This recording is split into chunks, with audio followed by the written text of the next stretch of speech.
Power, live from Washington, D.C. From Bloomberg's Washington, D.C. studios to our TV and radio audiences worldwide, welcome to Balance of Power. I'm Joe Matthew alongside Julie Fine. Tonight, Power Play. With AI data centers expanding and electricity bills rising, the White House launching a new plan asking tech giants to foot the bill for new power needs. A story first reported by Bloomberg. We'll have more from the White House straight ahead. Also, Fed chair intrigue. Are the two Kevins now down to one after President Trump appeared to take Kevin Hassett's name out of the mix? If I move them, these Fed guys, certainly the one we have now, they don't talk much. I would lose you. It's a serious concern to me. So who's the front runner now to replace Jerome Powell? We'll discuss. And she offered it to me. President Trump signaling he intends to keep the Peace Prize medal he's been lobbying for after it was gifted to him by Venezuela's opposition leader. The move leaving Norway stunned. So is the Nobel Peace Prize transferable? We'll explore. We begin tonight with news from the White House after the administration and governors of several northeastern states agreed to push for an emergency wholesale electricity auction that would move big tech companies to fund new power plants as leaders look to address the energy drain from the AI race and the affordability crisis for consumers. This is a story first reported by Bloomberg's Jennifer Dlouhy, who joins us with more now from the White House. Jen, congrats on your reporting. Do we assume that these big tech companies expect to play along? We do. We're hearing a lot of enthusiasm from, the tech companies because, frankly, they're up against something of the same problem that, governors and the Trump administration, all of which joined together, are feeling, which is this concern that data centers that we need in the U.S., that U.S. leaders believe we need to win the AI race, that building them is driving up power costs for, American consumers, American voters, and that's really leading to a backlash against getting these data centers built. So this is being presented really not just as a solution for power prices, but also a solution for these tech companies who do need this power. They really need always on power to run these data centers, and they are concerned about this backlash too. It's important to note that it cuts differently across companies, and this may be a better fit for some of the really large tech operators out there. Jen, anything surprise you from the governor's reactions that were there today? They were incredibly intense in their criticism of PJM. The governors who were here today from Maryland, from Pennsylvania, from Virginia, they're all part of this, the PJM service area, PJM being the grid operator that runs the Mid-Atlantic to the Midwest. And they were just really critical in assessing how that grid operator has not been bringing enough electric generation capacity online. I was struck by the tone. We only saw 3 governors in the room today. But what's striking about this whole thing is that it's not just a Trump administration plan with a few governors joining in. It's every single governor of the 13 states that are part of the PJM service area. This isn't a binding presentation. These principles aren't binding on PJM, but at the same time, the governors, the Trump administration officials all said they really expect and hope PJM will go along. They're bringing obviously a lot of muscle to this effort, and Governor Shapiro of Pennsylvania, who has threatened to leave PJM before over price concerns, said that if the PJM doesn't act, he will be forced to, the state will be forced to. Bloomberg's Jennifer Dlouhy reporting live from the White House. Jen, thanks so much for being with us tonight. Now for a look at how energy stocks moved following today's roundtable. Let's turn to power moves with Bloomberg's Romaine Bostick, who joins us live from World Headquarters in New York. Romaine? Yeah, it's kind of interesting. We've been talking a lot, Julie, about kind of the bifurcation in the broader market, the idea of small caps outperforming large.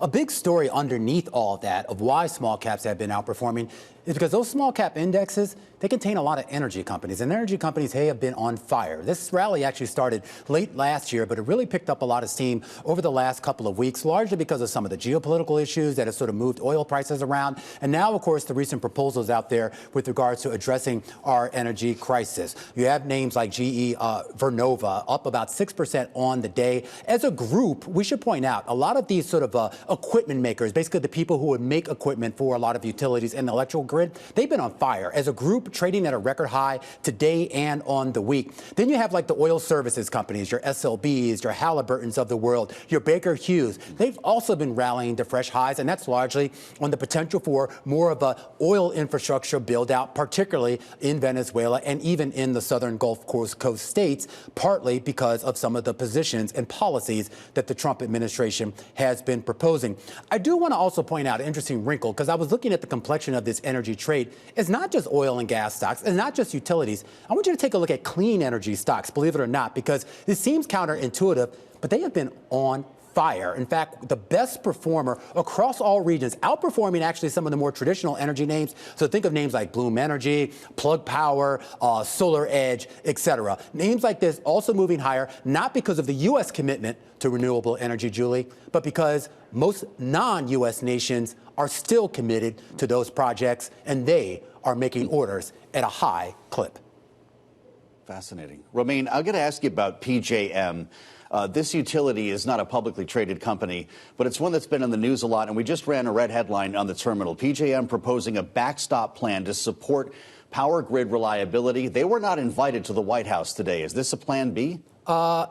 Well, I mean, you know the president better than I, Joe, so no. But in fairness to them, we did reach out to PJM earlier. I haven't had a chance to read this, but we should point out they are basically sort of a transmission organization. So basically, they kind of facilitate these auctions of power. So basically, you say what we need for power, you go to PJM, they auction off and then pair you up with somebody that's actually on the grid. Now, those prices have been going up, wholesale prices, as we call them, because of all the demand for data centers, and they've been caught in the middle of all this. They've been trying to negotiate agreements with individual states and governors on a one-by-one basis. But I think it does look, based on this new proposal they put out, they're looking for something with a little bit more blanket coverage, whether that wins over the president and Chris Wright, the energy secretary.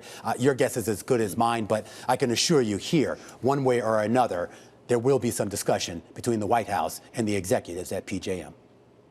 Fascinating. That's the best description of that company I've heard yet. Romaine, thank you, and have a great and long weekend. Romaine Bostick live in New York. A group of House Democrats who've been critical of President Trump's immigration enforcement policies left Washington today to gather in Minnesota for a field hearing titled Kidnapped and Disappeared: Trump's Deadly Assault on Minnesota, featuring testimony from people impacted by ICE raids in the state.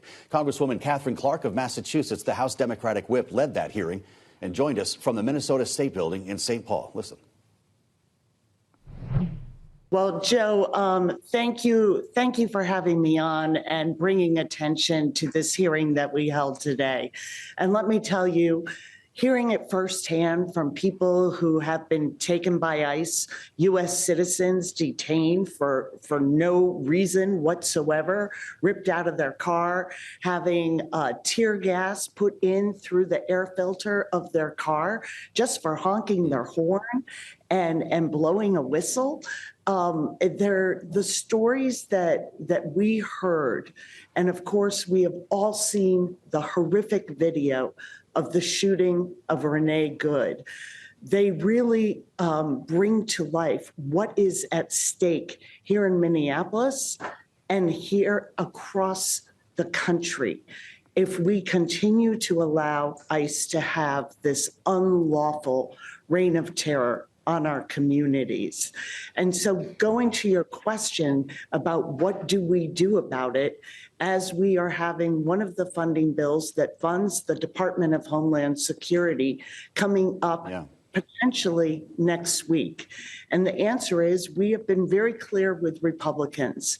There needs to be accountability and guardrails in this funding, or they are going to have to fund this on their own, because we need to see that we are going to have body cameras, that we are going to have the ability to have actual arrest warrants, that there is going to be proper training for these officers, that we are going to have to look about how ICE is deploying these people who do not seem to have the training or the temperament to protect our communities, and is being targeted by this administration in a highly political way.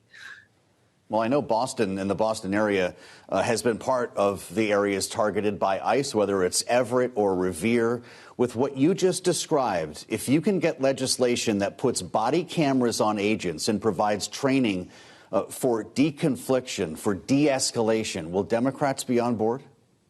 Listen, we're in active negotiations over this weekend, but we need to see real change and a real commitment to it from this administration.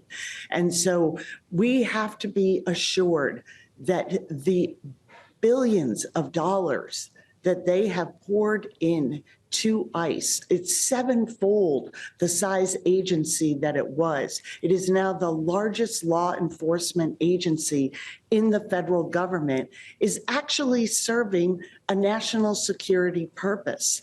And what we saw today in this hearing, what we heard from people in Minnesota, whether that was the chief of police, whether it was the mayor of both Minneapolis and St. Paul, we got to speak with the governor earlier, the attorney general, all of them with the same message.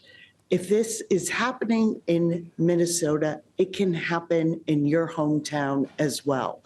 And so we, at this moment, have to stand up for our Constitution, for the rule of law, for fundamental fairness, and the end of terror that we're seeing here in Minneapolis. Congresswoman, while your group today obviously feels very strongly about this, are you getting any assurances from your colleagues or colleagues on the other side of the aisle that they would be in favor of this and that you can get it done fairly quickly? I have to say, in a day that was filled with both outrage and inspiration, it was just such a blow to know that not a single Republican from Minnesota has spoken out against what they're seeing happening in their own communities. And it is not just restrained to the Twin Cities. It is throughout Minnesota. And as you know, Joe pointed out, throughout communities in my district and across the country. So this is the moment. This isn't a left or right issue, a red or blue issue. This is about who are we going to be? Are we going to be a country that has law enforcement that is working for the safety and security of our communities, that are accountable and transparent and well-trained? Or are we going to have a mass paramilitary special force that is working on behalf of the president and carrying out political retribution? And this should not be a partisan issue. So we're going to continue to negotiate. I hope that people will come and hear what happened in Minneapolis and take those lessons of this is the moment. History is calling us to stand up at this moment and say, while we are fighting for the economic security, to lower the cost of living for Americans, make sure we protect their health care, we also have to stand up at this moment for our constitutional rights, whether it's the First Amendment right to protest peacefully, or whether it is the right to just go about your daily life and not have to fear being stopped, asked for papers, and possibly abducted. Congresswoman, this is all happening within weeks of a possible government shutdown. Are you willing to shut down the government over this? You know, we have had one approach around these government budgets, and that is negotiate, and imploring our Republican colleagues to come to the table and negotiate with us. And we saw what happened back in the fall. Rather than coming and working with us around extending the ACA tax credits, they chose to go home, to close the government down, and to just leave town for over 40 days. I certainly hope they are not going to make that choice now and do that again to the American people, to our economy, and to the message that it would send, that they are unwilling to come and negotiate around guardrails for ICE and DHS, and would choose instead. Well, that ACA matter is still not resolved, Congresswoman. I'm just wondering where your head is on this. I know there's the Bernie Moreno bill in the Senate, but senators just left town. House won't be here when they get back. Is the extension of Obamacare subsidies on the rocks? Oh, it certainly is. And what a tragedy. And what a statement to the American people. We had 17 Republican members of Congress join us in a 3-year extension to give time to the American people to delay the spikes we're seeing in premiums, and to leave D.C. without resolving this, to let the last day of enrollment in the ACA come and go. It is just part of what we are seeing, indifference on behalf of this administration and my colleagues across the aisle in Congress to the plight of American people. And they are telling us loudly they can't afford their lives, whether it's the cost of housing or groceries or utility bills, and certainly what is so fundamental to giving your family security, to have affordable health insurance so they can get care when and where they need it. All of that has been turned upside down by Republicans in Congress and this administration, taking away health care in order to fund tax cuts. But we will stay with it. We will keep the pressure up, whether it's on health care, whether it's on lowering costs, certainly on whether it is putting guardrails and accountability and stopping this invasion of ICE in Minnesota. And that was House Minority Whip Democratic Congresswoman Katherine Clark of Massachusetts. Coming up, while President Trump is renewing his pressure campaign on Greenland, we'll discuss how a bipartisan group of lawmakers are showing support for Denmark with Michael Allen of Beacon Global Strategies next on Balance of Power on Bloomberg TV and Radio.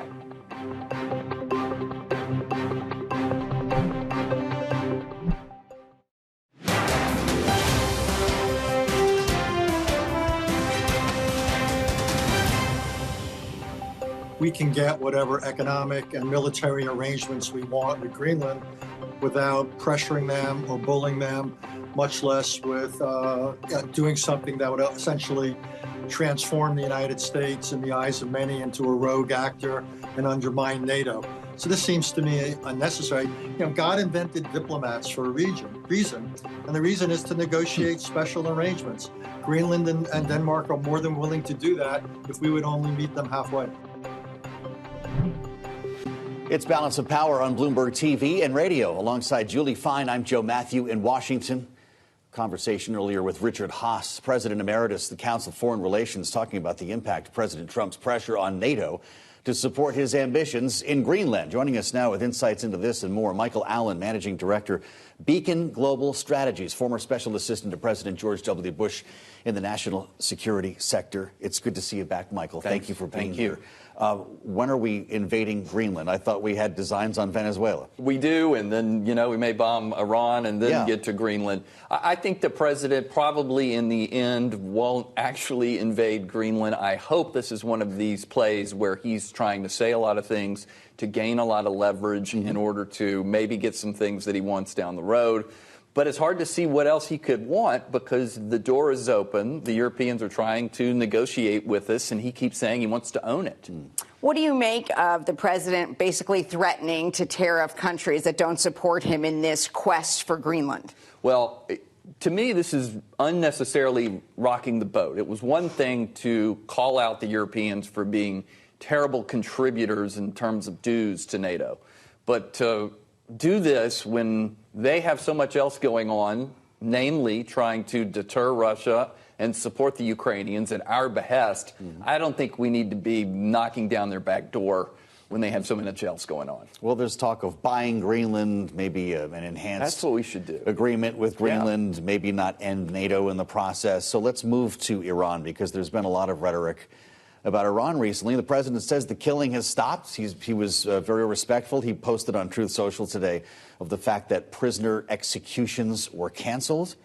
Is this a delay tactic or a different posture? Well, at first I thought it was a delay tactic because, as you know, he said we were locked and loaded to go with virtually any massacring and killing. I think he's trying to take some credit for seemingly a reduced posture from the Iranians, but it's not by much. I mean, by all accounts, it's in the thousands of how many people have been killed by the regime. So I think the president has gotten himself into a place where U.S. credibility is at stake. He faulted President Obama for not enforcing his own red line in Syria on chemical weapons. He doesn't want to go down in history like Obama, who didn't call the Iranians out during the Green Movement. He feels like he needs to do something. And by the way, things have been going great for the president lately, especially with the exercise of military power. So I still think he's going to do it, but I think maybe we just need to get our military forces back in the region. Now, he's reportedly getting some pressure from Gulf nations and from Israel. Hey, hold off on the strikes. Is that making a difference, do you think, to him?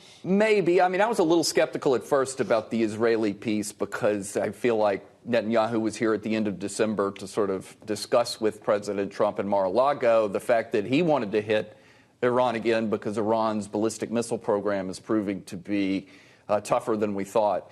But I think, practically speaking, there aren't enough interceptors in Israel right now. The U.S. destroyers have gone elsewhere.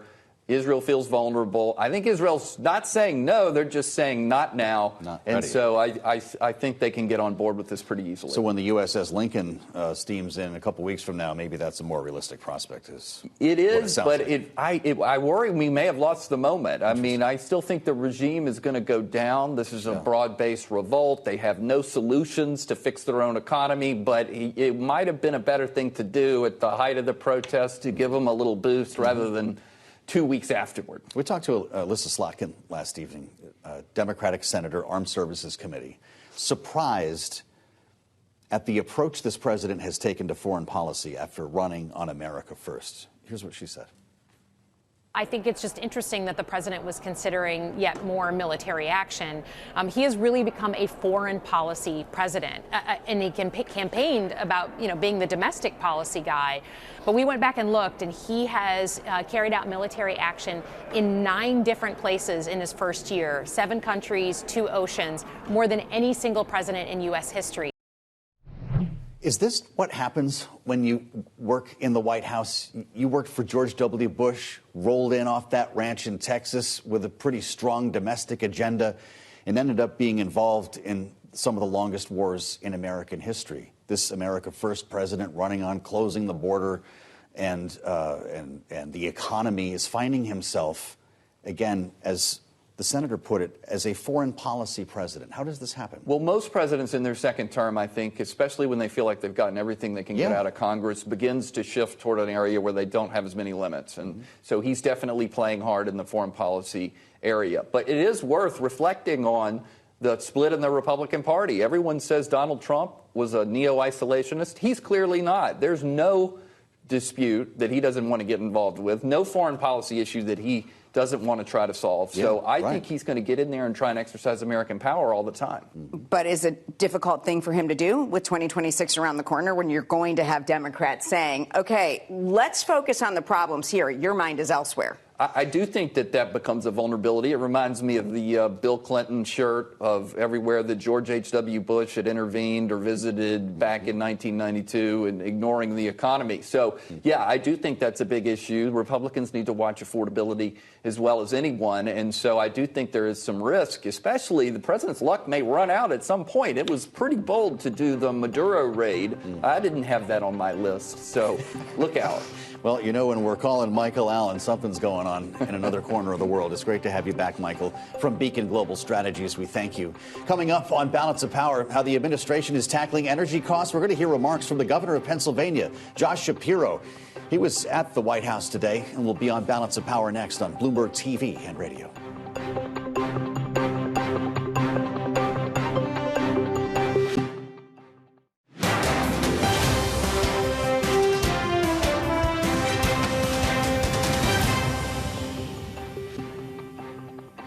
This is Balance of Power on Bloomberg TV and radio. Alongside Joe Matthew, I'm Julie Fine. Let's get back to that breaking news that crossed this hour. PJM Interconnection is proposing a backstop plan to support America's power grid reliability. It's the operator of the largest U.S. power grid. We spoke about PJM and other issues with Pennsylvania Governor Josh Shapiro following an emergency energy grid AI summit at the White House. Here's a piece of his conversation with Bloomberg's Tyler Kendall.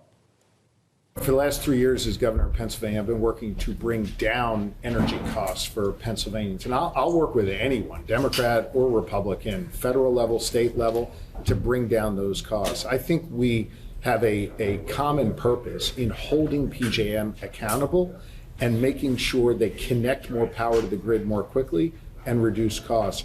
I think, as you know, we've talked about this in the past. I sued PJM with the support of several of my colleagues to try and stave off the price increases that they were pushing for. The fact that we've been able to work with the Trump administration over the last year in common purpose on that, and now those price collars, as we call it, that I pushed for and was successful in getting, are part of this package of principles, I think speaks to the importance of it for the 65 million Americans that rely on PJM for their power, the governors of these respective states, Democrats and Republicans, and the White House. And so it's good that we're working together to hold down costs for the American people. I wanted to follow up on a question that my colleague asked you earlier, because in September you told me that you would be willing to leave PJM if they don't do more to curb costs for consumers. Right. Just to confirm, is that still on the table? Have there been active discussions about what that would look like in practice? When I sued PJM, I made very clear they had to get their act together and they had to control costs. They did. We were successful. We then put a package of reforms forward on behalf of the Commonwealth of Pennsylvania, Commonwealth of Virginia, Maryland, some other states. So far, PJM has not committed to those. By us being here today in a bipartisan manner, working with the White House and saying, these are the principles, PJM, we need you to adhere to, we're going to learn very quickly here within the next few days whether PJM will actually adopt these principles. I think it would be in their best interest to do so. Should they not, Pennsylvania is going to be forced to take further action. Democratic Governor Josh Shapiro of Pennsylvania speaking with Bloomberg earlier today at the White House. You can find Tyler's full conversation online or on the terminal. Now, Nebraska is a long way from Pennsylvania, but people who live in these states have to deal with the same issues, and we all need to pay our power bill. Joining us now with his reaction across the aisle, Republican Congressman Mike Flood of Nebraska, who serves on the House Financial Services Committee and is chair of the Republican Main Street Caucus. Congressman, it's great to see you. Welcome back to Bloomberg TV and radio. Is this the answer? Is this the approach as part of the affordability piece that the administration is talking about? Getting our arms around rising energy prices and specifically energy bills could be a very big component here when we consider the demand for power because of the data centers and the AI race that's consuming states around the country. Does big tech foot the bill? Well, let me tell you something. First of all, I got to put my salesman hat on here. Nebraska is in a much different position than Pennsylvania. Over 100 years ago, now listen to this. Over 100 years ago, we changed our state constitution. All of our power in the state of Nebraska is public power. It has to be by law. Mm-hmm. And our power companies need to provide the lowest cost energy possible. According to the Nebraska Department of Water, Energy, and Environment, as of 2024, Nebraska's average electricity price is the third lowest rate in the country, based on the latest federal figures. Nationally, electricity in my state costs 30% more than it does in Nebraska. That's why Meta, Google, and so many others have built data centers here.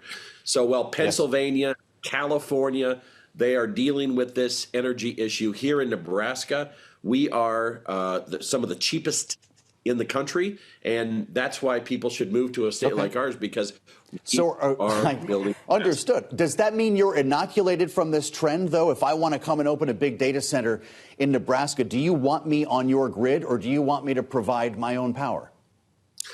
Well, we have to have a partnership, and that's what we've been talking about. Our governor's proposing to allow a behind-the-meter generation to ensure that power generation keeps up with the needs in the area of AI. So we have a head start on every other state, but to your point, it's going to have to be a partnership. You can't just show up and take when we have to make sure we meet the needs of all the industries. But we have seen a lot of power needing businesses that have come here, and generation is on the table. We're talking about small nuclear reactors right now. That would go a very long way, I think, in Nebraska, and we are part of a multi-state effort to do that.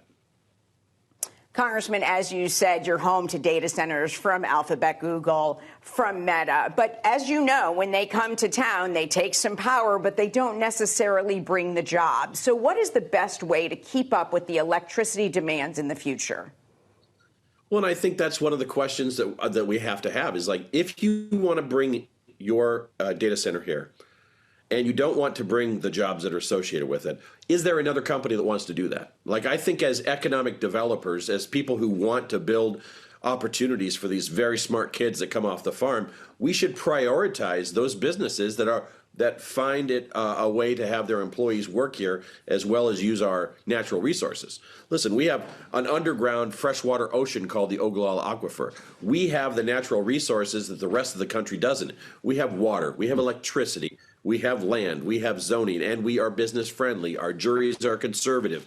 This is a great place to do business, but we want to do business with companies that want to locate jobs, invest in our communities, and take advantage of our natural resources, but fairly compensate us for that. So it's a balance in order to find those companies. But if you want a free ride and you want to come take from a state like Nebraska, we are less interested in that than some company that wants to come here and really invest everything. Really amazing how data center has become this kitchen table issue, Congressman. I want to ask you about another, and that's interest rates. And by way of the Fed, with your financial services hat on, remarkable moment today when Donald Trump was talking about his looming pick to be the next Fed chair. You know, we talk about the Kevins, the two Kevins a lot. Listen to what Donald Trump said today, and we'll get your reaction. I actually want to keep you where you are, if you want to know the truth. Kevin Hassett is so good. I'm saying, wait a minute. If I move them, these Fed guys, certainly the one we have now, they don't talk much. I would lose you. It's a serious concern to me. So I just want to say thank you very much. You've done incredible. We don't want to lose him, Susie, but we'll see how it all works out. I don't want to lose him, Susie. We thought Kevin Hassett had this in the bag. He was said to be at the top of the list, Congressman. Is the next Fed chair Kevin Warsh? He's probably like, oh, man, can you imagine? I get what the president's saying. You know, like, the personal connection to his cabinet is important to him. And he's got somebody there that he trusts, that he relies on, that, is doing a good job for the nation. Listen, this is going to be a very important choice for the president. There's going to be more than one capable name that's going to be floated out there. I'm not going to weigh in on any single candidate's prospects, but this is clearly important to the president. So the Main Street Caucus at this point does not have a top choice. No. We're going to let the president kind of make that decision. But, French Hill is not only the chairman of financial services, he's also a very active member of the Main Street Caucus. French, and as he's led our committee, we've been pretty clear as a committee that we're not going to weigh in on any single candidate's prospects. This is the president's choice. Certainly, there are going to be some very good options for him. This will be a long-term decision for our country, and I'm confident he'll make the right choice. Let's talk about congressional matters for a moment, Congressman. When it comes to funding specifically, one of the least reported stories has been the fact that it's looking a little bit like regular order, at least a little bit closer in the House, with a series of minibuses passing. It looks like with a short-term CR, tell me if I'm wrong, we might actually have a budget come together maybe early February. That's what Sarah Chamberlain from the Main Street Republican Partnership told us earlier today. I'm just wondering your thoughts specifically on DHS funding. Democrats want some language in that bill to address the way ICE raids, the way federal enforcement has been happening in cities around the country that might include body cams, for instance, or unmasking for some of these officers. What would you be comfortable with? Is there a deal in the works? Well, let's remember that a lot of these ICE agents are targeted by organized crime rings called cartels. We seem to gloss over this all the time. But when ICE is enforcing, whether it's in Minnesota or Nebraska or in Texas, they are often dealing with organized criminals that are part of a Mexican drug cartel that put out, death threats and sometimes act on those things of these ICE agents. So, listen, we have to let law enforcement enforce the law. There are reasons that they do wear those masks. It is not to, it is to protect the safety of the officer and. How about other than masks, though? How about cameras and training for de-escalation, for instance? Would those be palatable? I would be, I will leave that up to the executive branch, but I do think cameras are a good idea. I think cameras have done a good job of protecting a lot of law enforcement from claims that are inaccurate. And when you talk to police officers, they say, hey, love the body cams. They've prevented a lot of bad things from happening. And in fact, when that officer was in that very tragic situation last week, he was holding his camera, videoing that. He should have had a body camera on, so he didn't have to hold it up. Right. Republican Congressman Mike Flood of Nebraska, thanks for joining us late on a Friday afternoon. We appreciate you. And coming up, a group of bipartisan lawmakers met with their Danish counterparts today to push back on Trump's Greenland threat. We'll bring you the details on Balance of Power on Bloomberg TV and radio.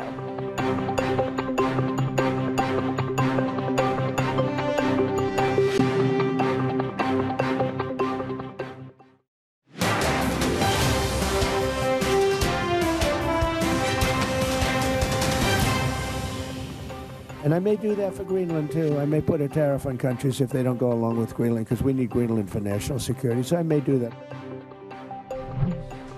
It's Balance of Power on Bloomberg TV and radio. Alongside Joe Matthew, I'm Julie Fine. And that was President Trump earlier today floating the idea of slapping tariffs on countries who support Greenland amid his push to control the Arctic island.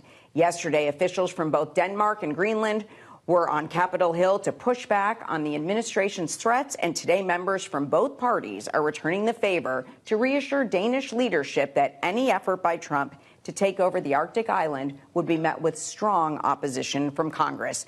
Joining us now with the latest developments is Bloomberg's Copenhagen reporter, Sanne Voss. Sanne, thanks so much for being with us again. You wrote the story today about tariffs. Can you go into exactly what that would entail and what you're hearing?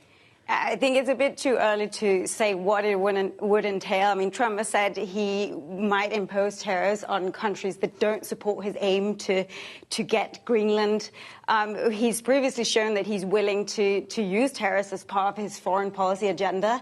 But he's also, made similar threats on countries that trade with Iran and hasn't followed through with that. But there's no doubt whether it's the threat of military force or economic measures, Denmark is worried because they say Trump, he means it seriously when he says that he wants Greenland. This is seen as a pretty significant breach for Republican lawmakers to get on a plane, cross the ocean, and address officials in Copenhagen to this extent. We spoke with a couple of them just this week, Tom Tillis and Chris Coons. They were strident in their language, a Democrat and a Republican. Bring us to Copenhagen and tell us what people are saying there when American lawmakers show up and say their president is wrong. Yeah, I mean, obviously the Danes are very pleased to hear that they are getting all this support from U.S. Congress members. And Danish officials have been around in Washington in the past few days speaking to Congress members, getting their support. They now met them in Copenhagen today. And of course, some of these members, senators are close to Donald Trump. And I think the Danish strategy here is really to try to get people close to Trump to convince him that to take a deal that doesn't involve taking control of Greenland, but something else. So you think they're at this point nervous enough to say, OK, we've got to open lines of communication and figure out something that's going to work here? It seems like the Danes and Greenlanders are willing to give Trump almost anything he asks, as long as it respects the clear red line that they've drawn, and that is to respect the sovereignty of Greenland. So Trump will not get to own Greenland, according to them, but they are willing to negotiate almost anything else. Sanne, we've been very lucky to have you here this week, and we appreciate your reporting. Thanks for joining us again. Sanne Voss with us live in Washington, D.C. In the lead-up to today's Codel to Denmark, we had a number of high-ranking senators, as I mentioned, join us on the program, all offering their thoughts on President Trump's push here, opposing this pressure campaign. Take a listen. one of our most trusted and loyal allies in NATO, saying that the future of this alliance that has kept us safe and secure and prosperous for 80 years, that is a staggering prospect. So this bipartisan and bicameral delegation is going to present ourselves in Denmark and Copenhagen to say we appreciate you, we value the NATO alliance. I think that an illegal taking of another territory and from a sovereign nation and a member of NATO is just not good advice. And I'm going there to tell them there's at least one branch of government that stands with the NATO alliance. Democrat and Republican singing from the same hymnal, and joining us now with their reaction this evening's political panel. Republican strategist Lester Munson is with us, principal of the international practice at BGR Group, and look who's in Washington, Bloomberg Politics contributor, Democratic analyst Jeannie Shanzano, democracy visiting fellow at Harvard Kennedy School's Ash Center. You dared come back to the swamp. I couldn't let you have Julie all to yourself. Thank you. I appreciate that. Yeah, I'm glad you came for me. One day to work with. Lester, welcome back to the table. I'm trying to figure out what's real here. Is this Codell actually providing cover for the president so he can say whatever he wants in this pressure play, but we'll have a wink with Copenhagen knowing it's not real?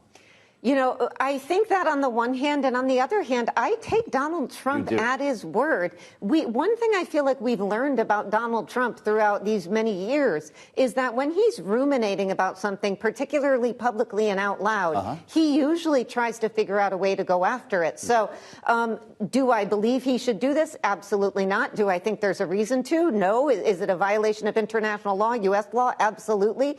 But have I completely discarded the idea he might try?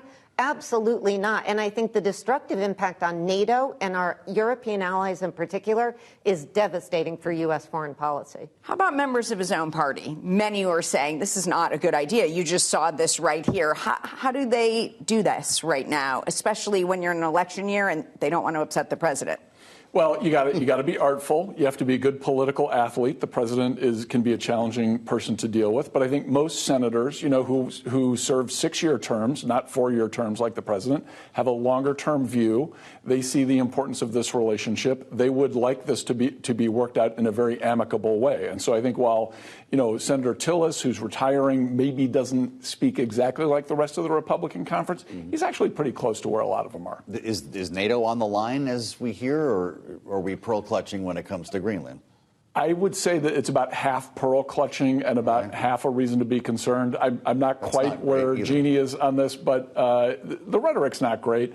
The issue is a real issue. The president clearly wants to draw attention to this and wants to frame issues around this and wants to kind of drive a narrative here. And it does fit into his kind of Monroe Doctrine, Donroe Doctrine thing. Jeannie, we're seeing a lot of Democrats say, OK, this is the president that talks all about America, but now he's focusing on foreign policy. Do you expect this message to just continue right through 2026?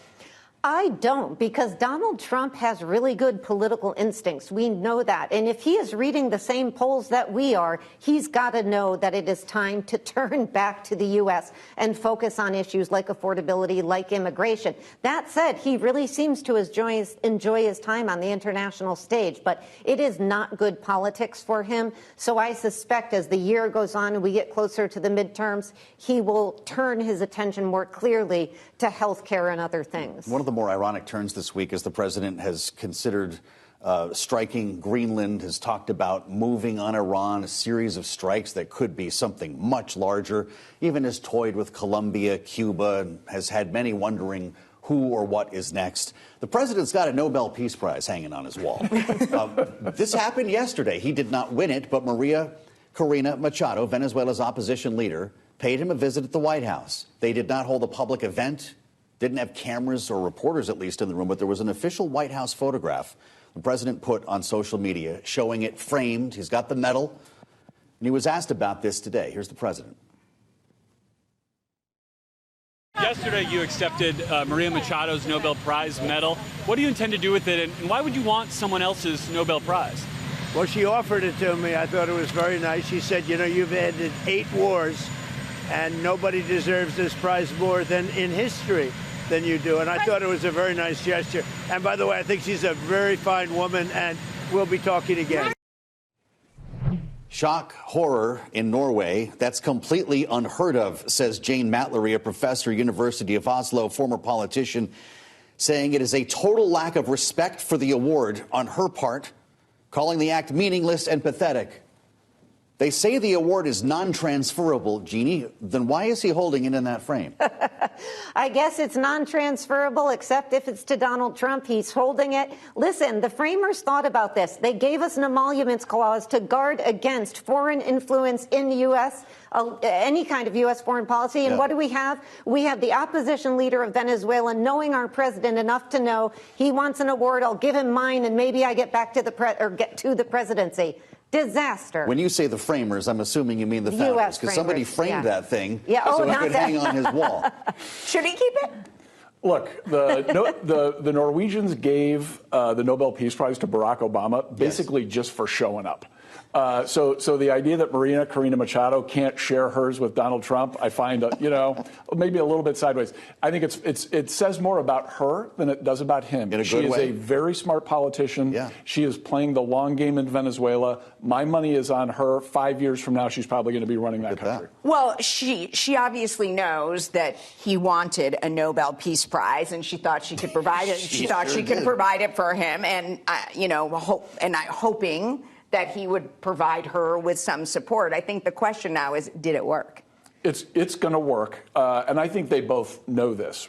This is a long-term play in Venezuela. It's not going to be today. It's not going to be maybe even in the next year. But when there is an election in Venezuela, she will be in a very strong position, not just because of her own abilities, but I think because the Trump administration, particularly Marco Rubio, are setting her up to be the choice for the Venezuelan people in what will be seen as a very legitimate election. It's a very unguarded moment on the driveway today when the president was answering questions from those reporters, and they said, well, what's the deal with how come this Nobel Peace Prize winner, opposition leader, winner of the election, at least by party, isn't in charge in Venezuela? Why Delcy Rodriguez? And he referred to Iraq.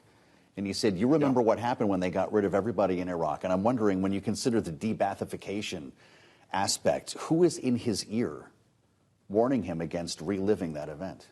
Well, he's long said he doesn't want to get involved in turning over foreign governments and things like that. But let's take a step back. It is incredibly problematic that any decision about U.S. foreign policy would be made because an elected U.S. official decided they wanted an award. We have credible reporting from the Washington Post saying if the Nobel Peace Prize had gone to him, she would likely be there now.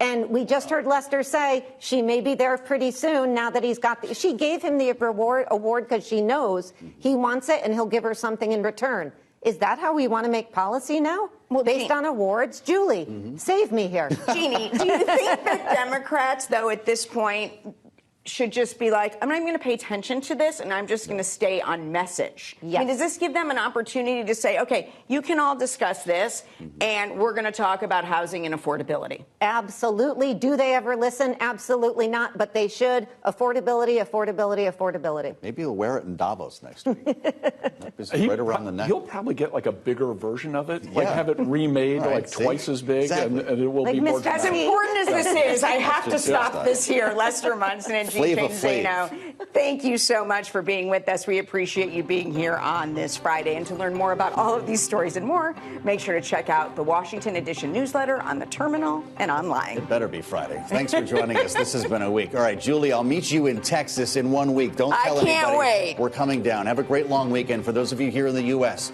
Balance of Power will be back on Tuesday, and we'll see you then. And he'll be back with boots. This is Blue.